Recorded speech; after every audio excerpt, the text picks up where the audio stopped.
에스겔서 37장 우리 마지막 부분을 한번 같이 좀 읽어볼까요? 에스겔서 36장, 오늘 43장을 볼 건데 36장 26절부터 28절까지 다시 한번 읽겠습니다. 시작.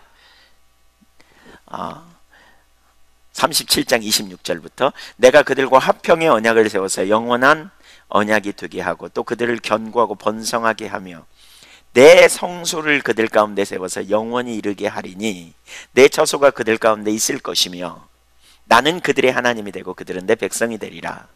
내 성소가 영원토록 그들 가운데 있으리니 내가 이스라엘을 거룩하게 하는 여호와인 줄을 열국이 알리라 하셨더라. 하나님의 의도가 뭔지, 목적이 뭔지 여기 보셔야 돼요.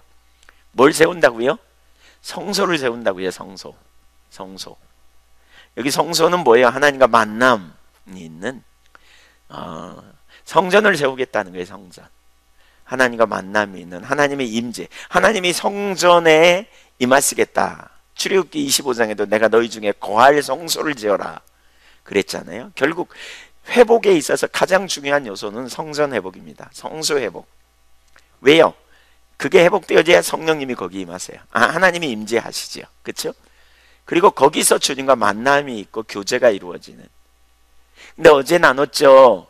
요한계시록 22장 21절에 그 새 예루살렘에 성전이 없더라. 그래서 보니까 하나님과 및 어린 양이 성전이더라. 이렇게 사도 요한이 고백하고 있거든요. 누가 성전이라고요? 그 성전된 삶의 회복은요, 하나님과 그 아들 예수 그리스도 어린 양과의 친밀한 사랑의 교제가 회복되는 게 성전 회복이에요.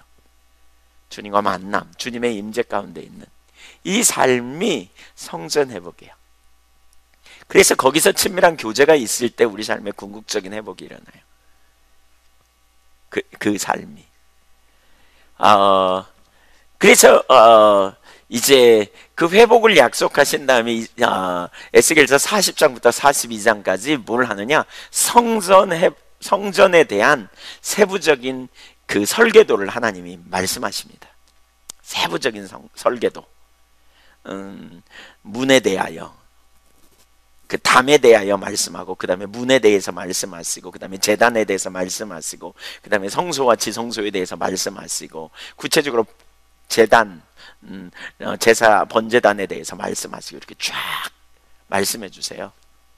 그런 다음에 성전 설계도를 말씀하신 다음에 오늘 43장을 펴보십시오. 에스겔서 43장은 바로 설계도로 완성된 성전에 하나님의 영광으로 임하시겠다는 약속이 있습니다. 마치 하나님께서 출애굽기 25장부터 40장까지, 그러니까 25장 이후에 성전에 대한 설계도를 쫙 주시잖아요. 성막에 대한 설계도. 그렇죠? 그래서 부살렐과 오홀리압을 통해서 성막을 짓게 하시고 그 일을 완성하고 났더니 40장에 여호와께서 영광으로 임하시잖아요. 또 열왕기상 8장에 보면 열왕기하 8장인가요? 거기 그렇게 완성하고 날 때 하나님이 영광으로 임하시잖아요. 열왕기상 6장, 7장에 나오죠. 하나님 영광으로 임하시는 그런 장면. 8장 거기 보면 임하시는 장면, 똑같은 일이 일어나는 거예요 지금. 그래서 에스겔서 43장은 성전 봉헌식 가운데, 그러니까 솔로몬 성전 봉헌식, 열왕기상 8장 11절 이하에 나오는 성전 봉헌식 가운데 하나님의 성령께서, 그러니까 하나님이 강력하게 임재하시는 장면, 또 출애굽기 40장 33절과 34절에 나오는 하나님의 영광으로 임재하시는 장면과 정확히 같은 장면이라고 할 수 있습니다. 그 일이 일어났던 것을 여기 말하고 있습니다. 우리 1, 2, 3절을 같이 읽어보겠습니다. 시작. 그 후에 그가 나를 데리고 문에 이르니 곧 동쪽을 향한 문이라. 이스라엘 하나님의 영광이 동쪽에서부터 오는데 하나님의 음성이 많은 물소리 같고 땅은 그 영광으로 말미암아 빛나니 그 모양이 내가 본 환상, 곧 전에 성읍을 멸하러 올 때에 보던 환상 같고 그발 강가에서 보던 환상과도 같기로 내가 곧 얼굴을 땅에 대고 엎드렸더니. 여기 보세요. 하나님의 영광으로 임하시는 장면이죠. 어떻게 임하셨다고요? 여기 그러니까 성전 동문을 향해, 동쪽을 향한 문, 그러니까 동문입니다. 이게 어디를 향한 거냐면 감람산, 그렇죠? 감람산을 향해 열린 문입니다. 그래서 동문은 굳게 닫혀 있습니다. 거기는 메시아가 임하실 문이다, 이런 개념으로 이해한 거죠. 그래서 동쪽 문을 향해 오신다고 여기 이렇게 말씀하고 있죠. 사실 하나님께서 이스라엘 백성들을 떠났어요. 성문을 떠났어요. 범죄함으로 말미암아. 그러니까 에스겔서 10장을 한번 찾아보시겠어요? 에스겔서 10장 같이 한번 찾아보세요. 다. 에스겔서 10장 18절 우리 한번 찾아봅니다. 18절부터 22절까지 우리 한번 읽겠습니다. 10장. 제가 읽겠습니다. 하나님의 영광이 성전 문지방을 떠나서 그룹들 위에 머무르니 그룹들이 날개를 들고 내 눈 앞에 땅에서 올라가는데 그들이 나갈 때에 바퀴도 그 곁에 함께 있더라 하더라. 그들이 여호와의 전으로 들어가는 동문에 머물고 여호와의 이스라엘 하나님의 영광이 그 위에 덮였더라. 그것은 내가 그발 강가에서 보던 이스라엘의 하나님 아래에 있던 생물이라. 그들이 그룹인 줄을 내가 아니라.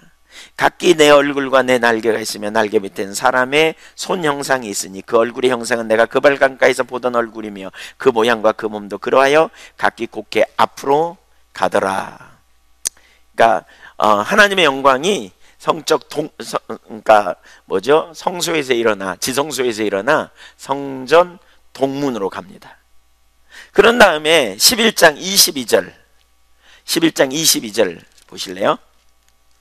그때 그룹들이 날개를 드는데 바퀴도 그 곁에 있고 이스라엘 하나님의 영광도 그 위에 덮였더니 여호와의 영광이 성읍 가운데서부터 올라가 성읍 동쪽 산에 이르고 머무르고 주의 영이 나를 들어 하나님의 영의 환상 중에 데리고 갈대에 있는 사로잡힌 중에 이르시더니 내가 본 환상이 나를 떠나 올라간지라.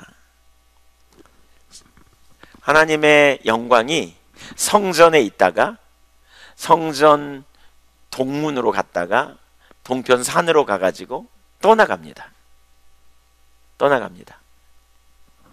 그때부터 이스라엘 백성들은 하나님의 영광을 경험하지 못합니다. 그러니까 이스라엘 백성들의 범죄함으로 이런 일이 일어나는 거죠. 하나님이 떠나갔어요. 그러니까 여러분, 성전은 왜 성전이죠? 하나님이 계시기 때문에 성전입니다. 하나님이 안 계시면 그냥 건물일 뿐입니다. 하나님이 거기 거하시기 위해 성전이 지어진 겁니다. 근데 하나님이 떠나가시면 거긴 더 이상 성전이 아닙니다. 문제는 이스라엘 백성들이 하나님이 떠나가셨음에도 불구하고 그걸 알지 못하고 그곳에서 제사를 지내고 그곳에서 하나님이 자기와 함께 하신다고 굳게 믿었던 거죠. 그래서 예레미야서 7장에 보면 이곳이 여호와의 성전이라, 이곳이 여호와의 성전이라, 예레미야 7장 3절에 그렇게 말하잖아요. 제사장들이 그렇게 말했어요. 너희가 이곳에 거하면 하나님이 너희와 함께하고 너희가 이곳에 있을 때 하나님이 너희와 함께함으로 너희 삶에 놀라운 샬롬이 있을 거다, 이렇게 외쳤다는 거예요. 근데 예레미야가 와서 뭐라 그랬어요? 너희는 그 거짓말 믿지 말라. 하나님의 임재가 거쳤는데 무슨 성전이 나는 거죠? 무슨 성전이 나는 거죠? 하나님이 실제 하시느냐 안 하느냐 거기에는 인식조차도 없어요. 그러니까 우리 신앙이 형식주의로 전락하면 살아계신 하나님과의 관계에는 초점이 없어요. 그냥 하나님을 향해 나아가는 어떤 의식, 어떤 형식에 매여 있는 거죠. 지금 주님이 함께 계시느냐 아니냐 여기에 관심도 없는 거예요. 오늘날 이게 깨져야 돼요. 여러분, 우리 신앙이 형식적인 신앙으로 전락하면요, 하나님에 대한 말씀을 되게 많이 말아야 해도 실제 삶에는 조금도 능력이 없어요. 제가 부활절 메시지를 지금 주일 설교 준비하면서 보니까 예수님의 제자들이 예수님이 내가 인자가 십자가에 못 박혀 고난을 받고 죽임을 당하고 사흘 만에 살아나야 하리라는 말씀을 여러 차례 하셨거든요. 근데 예수님이 다시 살아나셨다 하는 말을 믿은 자가 거의 없었어요. 여인네들도 믿지 못하고요, 제자들도 믿지 못했어요. 그러니까 천사가 그렇게 말하죠. 너희에게 이미 그 말씀 하셨잖냐 그랬더니 그때서 기억했다는 거예요. 그 말을. 우리가 이렇게 신앙생활을 하고 있지 않은지 몰라요. 주님을 믿는다고 말하지만, 그분의 말씀을 열심히 암송은 하지만, 정작 살아계신 그분 앞에 이 말씀이고 진리고, 이 말씀이 곧 생명이고, 이 말씀이 우리의 유일한 소망과 우리에게 실제라는 사실을 우리는 인식하지 못하고 있는지 몰라요. 하나님 오늘도 우리와 동행하시고 살아계셔서 역사하시고 주관하시며 우리의 상태를 아시고 우리의 삶을 주관하시는 하나님이라는 사실이 이론에 머물 수 있어요. 형식적인 신앙에 머무르면 얼마나 심각한지 몰라요. 이스라엘 백성들에게 하나님의 임재가 거치니까 능력을 상실하는 거죠. 사실 여러분 어떤 형식의 능력이 있지 않잖아요. 하나님께 능력이 있어요. 하나님. 성전이 성전되려면 하나님이 계셔야 돼요. 하나님의 임재가 거쳤음에도 불구하고 저들은 거기서 예배를 드리고 제사를 지내며 자기 나름대로 하나님이 자기들과 함께 한다고 아무 문제 없을 거라고 생각했어요. 그러나 그들이 멸망했거든요. 오늘날에 똑같이 신앙생활하는 사람 적지 않아요. 수많은 사람들이 나름대로 열심히 헌신하고 봉사하고 교회 와서 또 헌금하고 자기들이 충성되고 또 모든 예배에 빠지지 않으니까 하나님이 자기들에게 복 주실 걸? 그러다가 위기가 닥치고 문제가 닥치면 이해가 안 돼. 빵빵 나가 떨어져. 하나님에 대한 원망과 불평이 그 마음속에 가득해버린 현실. 뭐가 문제인지 우리가 이해할 필요가 있는 거죠. 성전에는 하나님이 계셔야 돼요. 하나님 떠나셨어요. 우리는 환경이 망해야, 우리는 환경적으로 정말 어려움이 와야 그때서 망했다 이렇게 생각해요. 근데 그건 망한 것의 결과고요, 망한 것의 시작은 하나님의 임재가 거친 거예요. 하나님이 우리 가운데 임재를 거친 순간 우리는 망한 거예요. 하나님을 떠나면 그 순간 우리는 망한 거예요. 하나님 놓치면 다 놓친 거예요. 여러분 우리가 이걸 기억해야 돼요. 살아계신 하나님과 지금 내가 동행하시는가를 우리가 살펴야 돼요. 아무 문제 없다고 평안하다고요? 예레미야 시대에, 그 시대에 예레미야 12장 2절에 보면 잘 나갔어요. 그러니까 예레미야가 이렇게 하나님 앞에 말해요. 하나님이 저들을 심고, 그러니까 저들에게 뿌리가 박히고 저들이 평안하다고 그러잖아요. 저들이 입술로는 하나님을 사랑한다고 말하지만 입술뿐인 신앙에 머물러 있지 않습니까? 이렇게 하나님 앞에 고백하고 있어요. 그 시대도 잘 나갔어요. 라오디게아 교회에 잘 나갔어요. 그러나 하나님은 뭐라 그랬어요? 주님 뭐라 그래요? 눈 멀었다고, 헐벗었다고, 가련하고 곤고하다고. 심지어 하나님이 그곳에 계시잖아. 주님이 임재하시잖아. 문 밖에서 두드려. 근데 몰라. 왜? 신앙이 무엇인지 몰라서 그래요. 하나님의 임재가 떠날 수 있다는 사실을 우리는 염두에 둬야 돼요. 우리가 문제가 있고 좀 어려움이 있고 좀 우리 눈앞에 당장 뭐가 안 돌아가고 그래야 그때서 우리가 하나님 앞에 뭐가 문제지 찾고. 여러분 하나님의 징계의 시작은요 임재가 거침이에요. 가장 첫 번째가 임재의 거침이에요. 임재가 거치니까 불러도 대답 없어요. 기도에도 응답이 없는 이유가 거기 있어요. 하나님 시작은 하나님의 우리의 삶에 떠나시는 게 가장 큰 문제예요. 정말 주님이 나와 함께 계시는가를 우리가 봐야 돼요. 우리가 형통하고 뭐가 잘 되고 문제가 없고 그거요? 네, 하나님이 함께 하실 때 나타내는 은혜의 한 부분이죠. 주님이 함께 계셔도 우리를 하나님의 섭리 가운데 우리를 다루시기 위해서, 빚으시기 위해서 우리가 어려움을 허락하시기도 해요. 정말 중요한 건 지금 내게 하나님이 임재하시는가예요.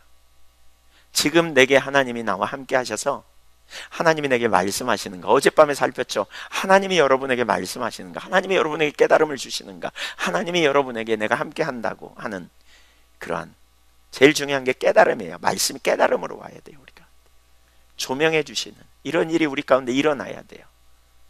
그래야 실제가 돼요. 하나님의 임재가 거쳐있는 현실 가운데 이스라엘 백성들이 포로로 잡혀갔죠. 그런데 이제 하나님이 다시 영광으로 오시겠다는 거예요. 오시겠다는 거예요. 거기 하나님의 영광의 임재를 에스겔 선지자는 세 가지로 거기 표현하고 있거든요. 하나는 거기 2절과 3절에 보면 하나님의 음성은 많은 물소리 같고, 영어 성경에 보니까 강력하게 흘러오는 파도처럼 하나님의 영광의 임재가 왔다, 그렇게 표현하고 있어요. 많은 물소리. 두 번째, 성읍을 멸하러 올 때 보던 이상 같다. 세 번째, 그발 하숫가에서 보던 이상 같다. 에스겔 1장에 나오는. 그러니까 이게 무슨 의미인가, 뭐 이걸 깊이 생각해 볼 거는 아니지만, 그러니까 간단히 언급하면 시간이 없어서 그거 잘 보면 좀 시간이 없는데요. 그발 강가에서 본 이상 1장에 나오는데, 그것은 뭐냐, 하나님의 영광의 보좌를 통해 주권과 통치하심을 드러내는 것임을 볼 수 있어요. 1장을 잘 보면. 또 성읍을 멸하려 올 때 본 이상 8장, 9장, 10장, 11장에 보면 나오거든요. 근데 그 장면을 보면 구원과 심판을 증거하는 그런 모습으로 오시는 걸 볼 수 있어요. 또 많은 물소리를 내는 하나님의 음성, 이것은 그 내용들을 보니까 내 생물들의 날개 소리와 연관이 있어요. 그러니까 스랍들이 나는 그 날개 소리가 많은 물소리와 같다, 이렇게 표현해요. 근데 그거를 이사야 선지서와 연결해서 보면 이사야 59장 19절에 보니까 이렇게 표현하고 있어요. 서쪽에서 여호와의 이름을 두려워하겠고 해 돋는 쪽에서 그의 영광을 두려워할 것은 여호와께서 그 기운에 몰려 급히 흐르는 강물같이 오실 것이미로다. 급히 흐르는 강물처럼. 이사야 59장 19절. 네, 방송실에 오늘 누가 있나요? 급히 흐르는 강물처럼. 이거죠? 네, 같은 맥락이에요. 그러니까 회복과 관련된, 부흥과 관련된 하나님의 영광의 임재를 이렇게 세 가지로 에스겔은 표현하고 있어요. 자, 그렇게 영광의 임재를 목도할 때 이사야 선지자가 어떻게 했다고요? 땅바닥에 바짝 엎드렸다. 하나님의 영광의 임재가 있을 때 하나님의 백성들의 공통적인 특징은 하나님 앞에 자신의 상태를 깨닫고 그 영광 앞에 우리가 스스로 설 자가 없기 때문에, 그래서 우리는 예수 그리스도의 보혈의 공로로 그 영광의 임재 앞에 하늘 아버지께 열린 문을 통해 나아갈 수 있는 것이지요. 그 은혜로. 4절과 5절을 보겠습니다. 에스겔서 43장 4절과 5절 같이 읽겠습니다. 여호와의 영광이 동문을 향하여 성전으로 들어가고 영이 나를 데리고 안뜰에 들어가시기로 내가 보니 여호와의 영광이 성전에 가득하더라. 자, 영이 나를 데리고 갔다. 어디로요? 성전, 하나님의 지성소로 데리고 갔다, 그 말입니다. 근데 그 지성소 안에 하나님의 영광이 가득했다. 사실 한편으로는 우리가 그 지성소로 하나님이 우리를 데리고 가도록, 그러니까 성령께서 우리를 이끌어 가시도록 우리가 은혜를 구하는 게 필요해요. 성령께서 조명하시고 깨닫게 하셔서 우리를 지성소로 인도해 주시도록 우리도 사모해야 되겠어요. 네, 아멘. 근데 하나님의 영광이 임했다, 이렇게 말하죠. 영광이 그 성전에 가득했다. 네. 이스라엘의 범죄로 하나님이 영광을 거두시고 하나님의 영광이 떠나갔다면 이제 하나님의 영광이 성전에 다시 돌아왔어요. 하나님의 영광이 거하지 않는 성전은 성전이 아니라 그랬어요. 그래서 앞에서도 나눴지만 이사야 66장 11절 12절에도 1절 2절에도 그렇고요. 이사야 66장 1절 2절에 보면 그런 표현이 있거든요. 그러니까 그 당시에 이스라엘 백성들이 성전에 가서 열심히 제사를 드리고 열심히 성경에 기록된 대로 정말 제물을 갖다 바쳤지만 하나님 보시기에 입술뿐인 예배인 것을 말하지 않아요? 근데 66장에 하늘이 하나님의 발등상이 보좌여 땅이 그분의 발등상이다. 하나님이 얼마나 크신가 생각해보라. 하나님이 이 모든 걸 지으셨다. 그러면서 너희가 성전에 내가 있는 줄로만 생각하고 그렇게 여기느냐? 아니다. 그러면서 하나님이 원하시는 제사가 뭐냐? 물은 마음이 가난하고 심정에 통회하며 내 말을 인하여 떠는 자 그를 내가 권고한다. 돌봐주신다. 이렇게 말하죠. 그 자세 없이 드리는 예배에 대해서 3절 이하에 개의 목을 꺾음과 같다. 살인하는 것과 같다. 이렇게 쭉 표현하거든요. 가증한.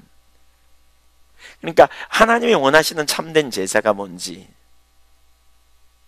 예, 주님이 떠나시면 사실 심각해요. 그러니까 여러분 되게 중요한 게 여기 있어요. 주님이 떠나시면 심각해요.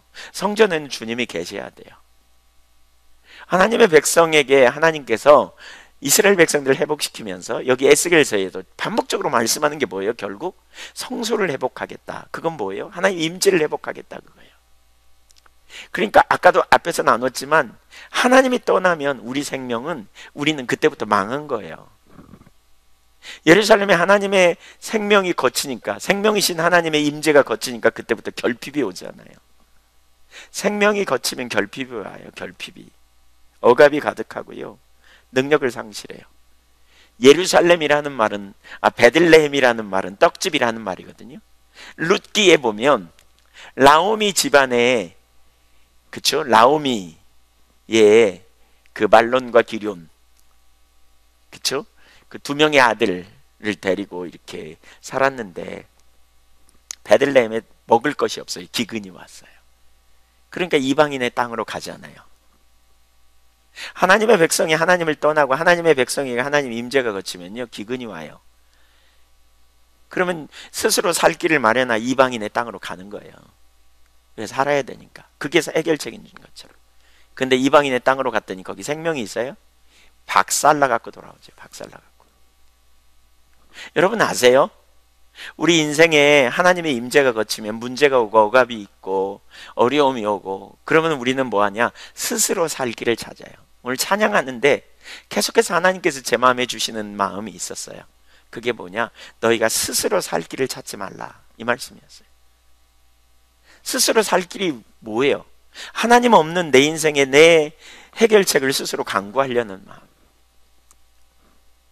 스스로 내가 수치를 당하니까 스스로 내가 수치를 벗어나기 위해 내가 뭔가 내 앞날을 뭔가 나를 변호하고, 내가 억울한 일을 경험하니까 그 억울함을 깨기 위해서 내가 어떻게든지 그 인간에게 원수가 필요하는 마음, 이런 게 다 스스로 살 길을 간구하는 거예요. 문제가 생기니까, 어려움이 오니까 그 문제를 스스로 해결해 보려고. 사실 스스로 살 길을 찾지 말라는 말은 우리가 아무 일도 하지 말라는 말이 아닙니다. 우리가 나름대로 노력하지만 궁극적인 해답은 하나님과의 관계성에서부터 찾아야 한다는 거예요. 하나님께로 돌아가야 돼요. 하나님 임재가 거치면 베들레헴 떡집이 더 이상 떡집이 아니에요. 이름뿐인 떡집이에요. 성전이 더 이상 성전이 아니에요. 그냥 건물일 뿐이에요. 근데 거기서 열심히 제사를 드리고 거기서 열심히 뭔가 한다고 뭐가 되는 게 아니에요. 우리의 생명은 하나님께 있어요. 하나님께. 우리가 주를 떠나 어디로 가오리이까? 영생의 말씀이 계시오매 우리가 어디로 가오리이까? 베드로가 고백한 것처럼 우리는 주님을 떠나 어디서든지 어떤 소망도 어떤 생명도 없음을 인식하고 주님께로 돌아가야 돼요. 주님이 오시면 달라져요. 여러분, 주님이 영광으로 임하시면 달라져요. 하나님이 임하셔야 회복이 일어나요. 그분이 생명이거든요. 그분이 우리와 함께 하심이 생명이에요. 여러분, 말씀이 육신에 우리 가운데 거하심에 은혜와 진리가 충만하더라. 왜 은혜와 진리가 충만해? 예수님이 오셨는데, 마태복음 1장 23절에 보라 처녀가 잉태해 아들을 낳으리니 임마누엘. 이 뭐예요? 하나님이 우리와 함께 계신다. 하나님이 우리와 함께 하심, 이게 놀라운 능력이에요. 하나님의 함께 하심이 우리 그리스도인이 찾아야 될 최고의 축복이에요. 하나님이 여러분과 동행하시는가 보셔야 돼요. 하나님이 우리와 함께 하시는가 봐야 돼요. 지금 하나님이 우리 가운데 임재하시고 우리가 주님의 길과 의도와 목적을 발견하고 주님 안에서 날마다 새롭게 되고 소성케 되는 놀라운 영광을 경험하는 삶이 되어지는가를 봐야 해요. 주님이 오시면 달라져요. 예루살렘의 회복이요?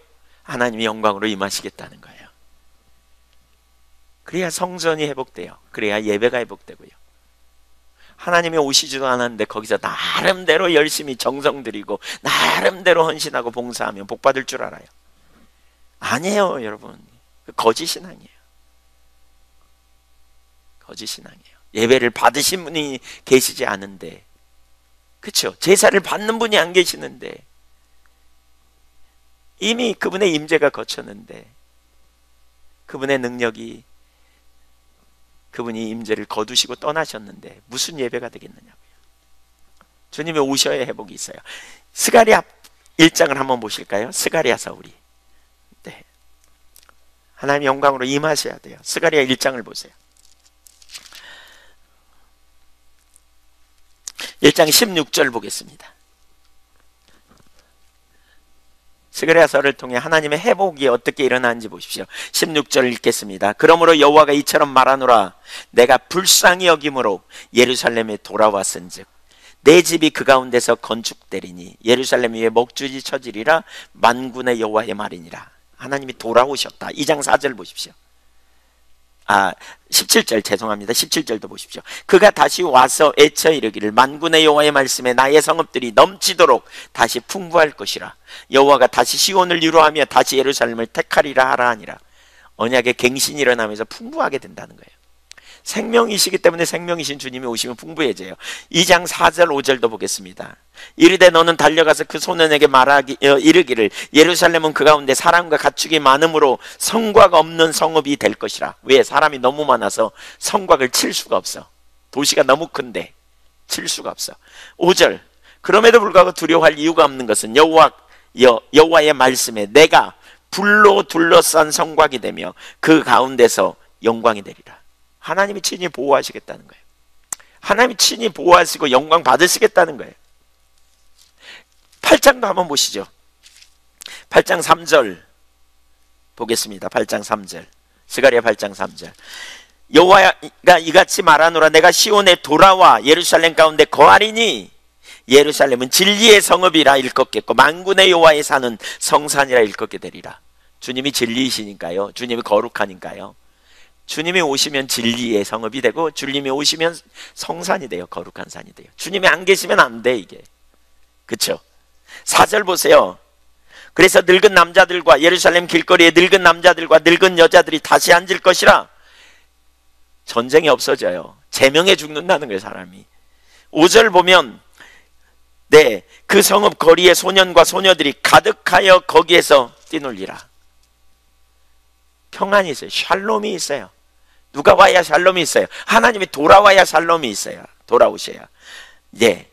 7절 만군의 여호와가 이같이 말하노라. 내가 내 백성을 해가 뜨는 땅과 해가 지는 땅에서부터 구원하여 내고 인도하여다가 예루살렘 가운데 거주하게 하리니 그들은 내 백성이 되고 나는 진리와 공의로 그들의 하나님이 되리라.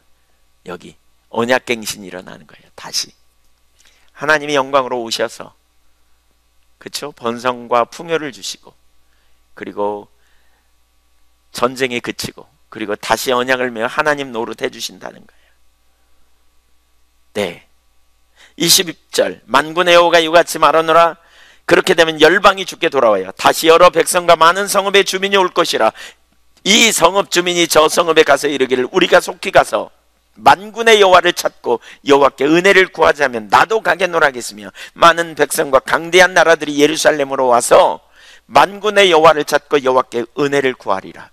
만군의 여호와가 이와 같이 말하노라. 그날에는 말이 다른 이방 백성 10명이 유다 사람 하나의 옷자락을 잡을 것이라. 곧 잡고 말하기를 하나님이 너희와 함께 하심을 들었나니.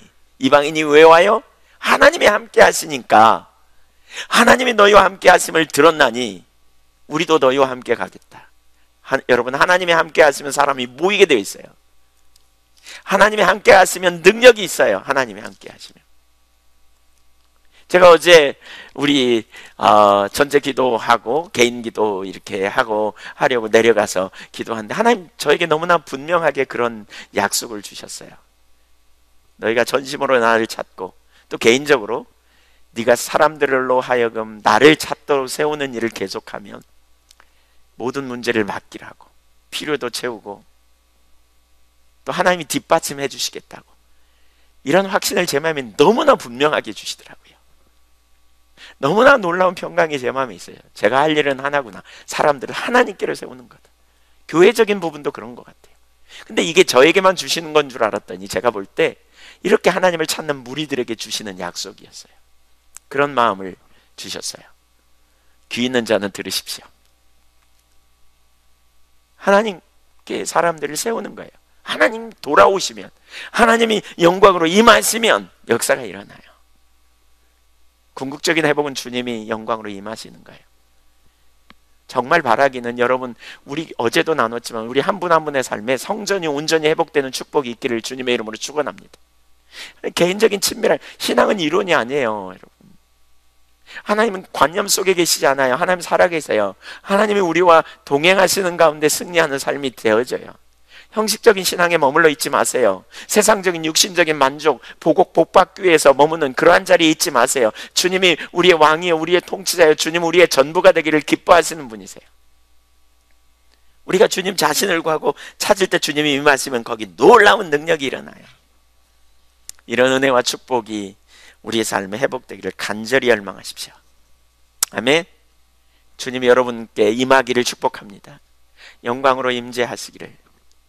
주님의 영광 앞에 우리가 서는, 그래서 매 순간마다 하나님이 나와 함께 하시는가를 우리가 살펴봐야 돼요.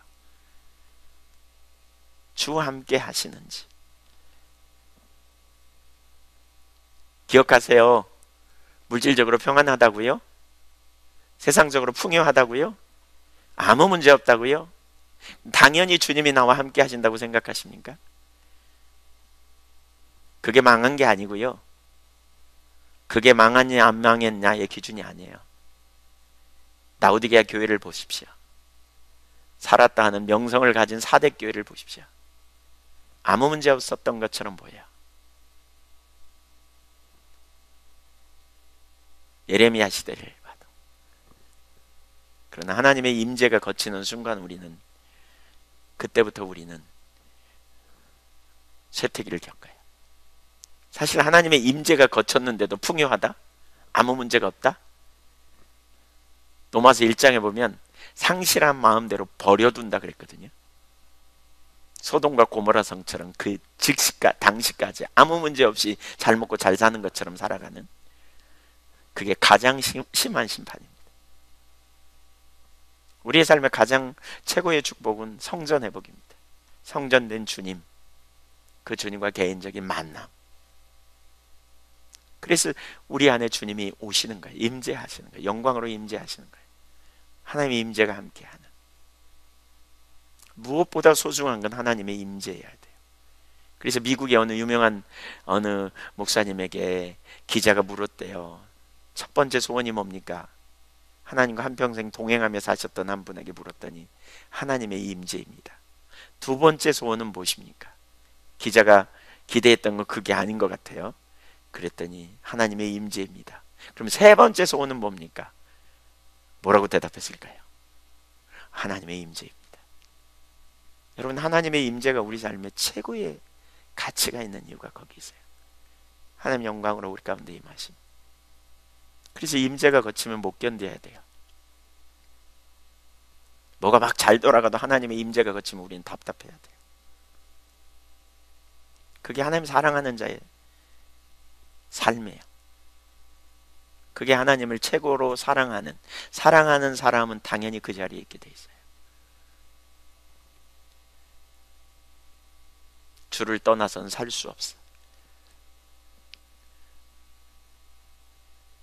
내 소망, 나의 기쁨, 나의 만족됩니다. 그런 찬양이 있죠. 주 없인 살 수 없네, 죄인의 구주여. 내 소망, 나의 기쁨, 내 만족됩니다. 주님만이 우리의 유일한 소망이 되는. 찬송가 저자가 하나님의 임재를 사모하여 주님과 함께 있기를 그렇게 열망한 거죠. 그냥 입술뿐인, 그냥 머리로만 동의하는 게 아니고 실제예요, 실제. 그렇게 찬양하면서 우리는 아멘 하죠. 근데 실제 삶에서는 하나님 임재가 거치든지 안 거치는지도 관심도 없고 그냥 형통하면, 그냥 만족이 있으면, 그냥 뭐가 잘 되면, 그냥 사람들이 나를 알아주고 뭔가 문제 없으면 잘 되는 것처럼 생각하는 이 자리에 있으면 안 됩니다. 하나님의 임재는 실제입니다. 여러분 잊지 마십시오. 여러분 기억하십시오. 형식적인 신앙이 아닙니다. 살아계신 주님과 생생한 살아있는 교제 안에 우리 매 순간마다 영광의 보좌를 믿음으로 바라보며, 나를 보는 게 아니라 십자가에 달리신 예수 그리스도 보배롭고 살 길을 열어주신, 살 길이 대신 휘장 위에서부터 아래까지 중앙을 찢어버리고, 성소와 지성소 사이를 가로막는 휘장을 찢어버리고 보배롭고 새롭고 살 길을 마련해 주신 예수 그리스도를 의지하여 영광의 하나님께 나를 창세전에 택하셔서 아들 삼으시기 원하시는, 친밀한 교제로 초청하신 하늘 아버지께 아버지 고백하며 그 영광의 보좌를 향해 나아가는 이 삶이 우리 가운데 회복돼야 돼요. 그 하나님과 지속적인 만남, 실제적인 교제가 있어야 돼요. 그게 우리가 있어야 될 자리예요. 그걸 놓치면 정체성을 놓쳐요. 그걸 놓치면 길을 잃어요. 우리가 그러한 자리로 믿음으로 계속 나갈 수 있으면 좋겠다 싶어요. 아멘. 7절 이하를 보겠습니다.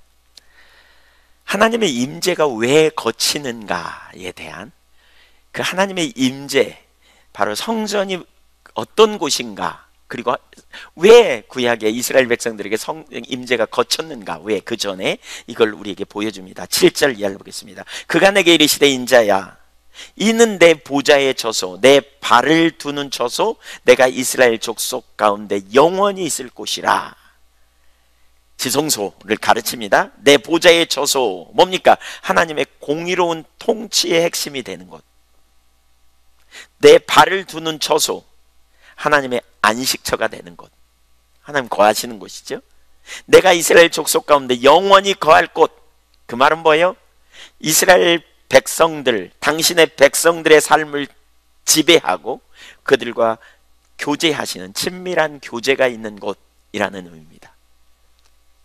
이것을 모세나 솔로몬이 지은 성전의 개념으로 본다면 모세의 성막과 솔로몬 성전의 지성소에 있는 언약궤를 의미합니다.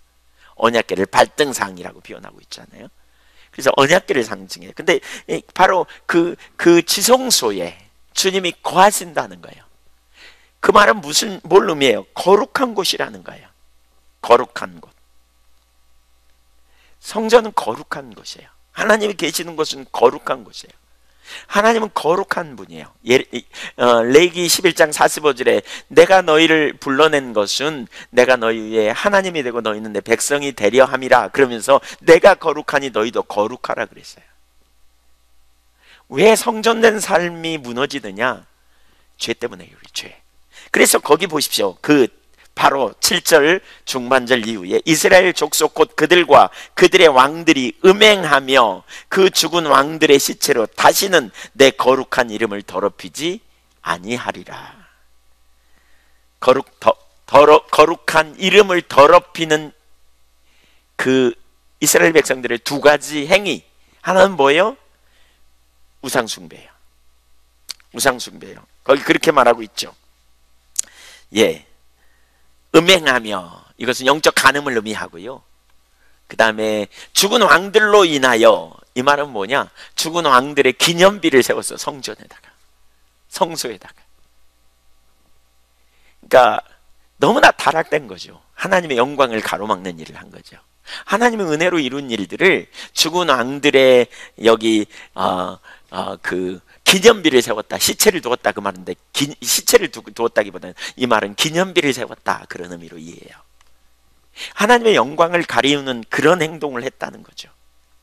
그래서 새 성전은 부정한 것들로부터 완전히 구별된 거룩한 장소. 왜 하나님의 임재가 거쳤냐면 그 두 가지 때문에 거쳤다는 거예요.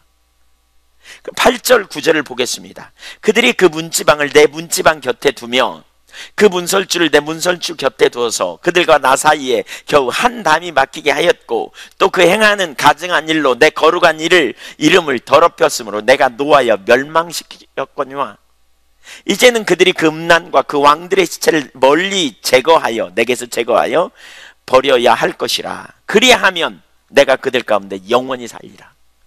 하나님의 임재가 거친 이유가 뭐라고요? 하나님의 이름을 망령되이 일컬었어요. 대수롭지 않게 여겼어요. 담 하나 사이에 두고 너무나 쉽게 생각한 거예요. 하나님을 너무나 우습게 여긴 거예요. 여러분, 하나님은 우리를 사랑하시지만 그러나 그분은 거룩하십니다. 우리를 사랑하신다고 우리가 함부로 대해서는 절대로 안 됩니다. 마치 손자들이 할아버지가 너무 예뻐해 주니까 할아버지 무릎에 앉아서 할아버지 수염을 갖고 이렇게 흔드는 뭐 이런 것처럼 절대로 해서는 안 될 일인 거죠. 그렇죠? 우리가 그분의 주권에 순복하는, 우상 숭배하고 자기의 기념비를 세워서 하나님의 이름을 멸시하는 이런 행위들, 이게 하나님의 임재를 거치게 하는 이유였다는 거예요. 그러면서 너희가 그렇게 하지 아니하면 내가 너희 가운데 영원히 살리라. 하나님 영원히 임재하시겠다. 이렇게 말하고 있어요. 성전 주님이 거하시는 곳이에요. 그래서 죄로부터 돌이켜야 돼요. 죄와 주님이 함께 하시는 일이 어려워요. 10절 이하를 보세요. 인자야, 너는 이 성전을 이스라엘 족속에게 보여서 그들이 자기의 죄악을 부끄러워하고 그 형상을 측량하게 하라.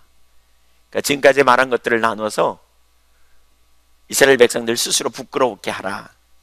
하나님의 계획과 의도, 하나님 베푸신 은혜, 이전의 악행, 이런 부분을 보며 회개하라, 그 말입니다. 11절 12절 연속 읽겠습니다. 만일 그들이 자기들이 행한 모든 일을 부끄러워하거든 너는 이 성전의 제도와 구조와 그 출입하는 것과 그 모든 형상을 보이며 또 그 모든 규례와 그 모든 법도와 그 모든 율례를 알게 하고 그 목전에 그것을 써서 그들로 그 모든 법도와 그 모든 규례를 지켜 행하게 하라. 성전의 법은 이러하니라. 산 꼭대기 지점의 주인은 지극히 거룩하리라. 성전의 법은 이러하니라.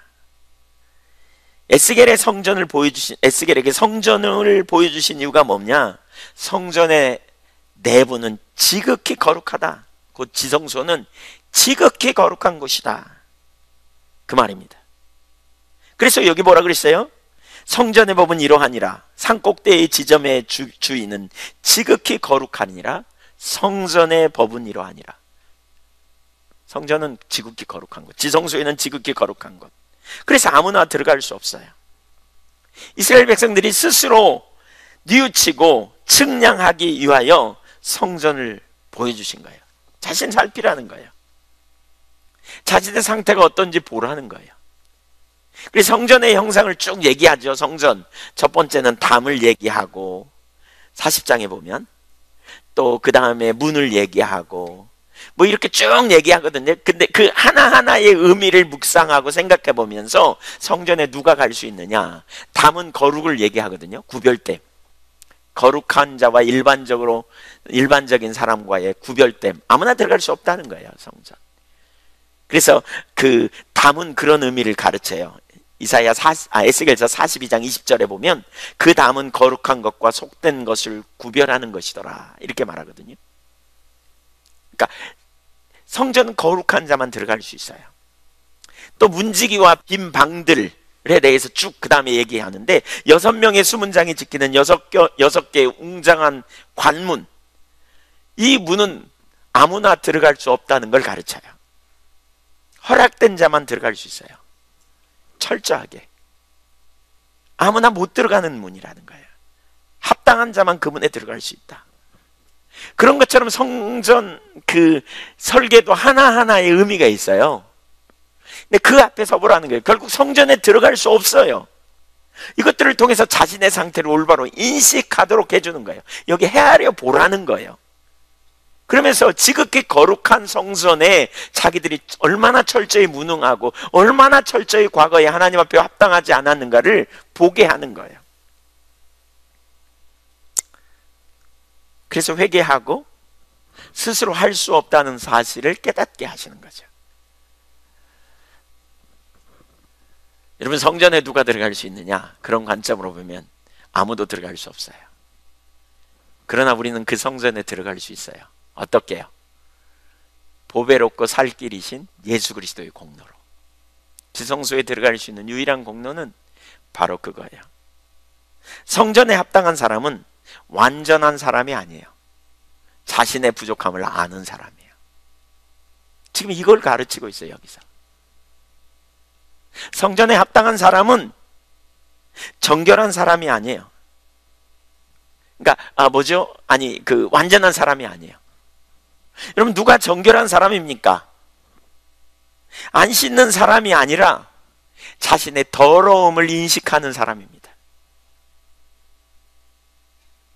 잘 씻는 사람, 그 사람이 정결한 사람이라기보다는 진짜 하나님 앞에 자신의 정결함을, 자신이 얼마나 더러운지를 아는 사람이에요.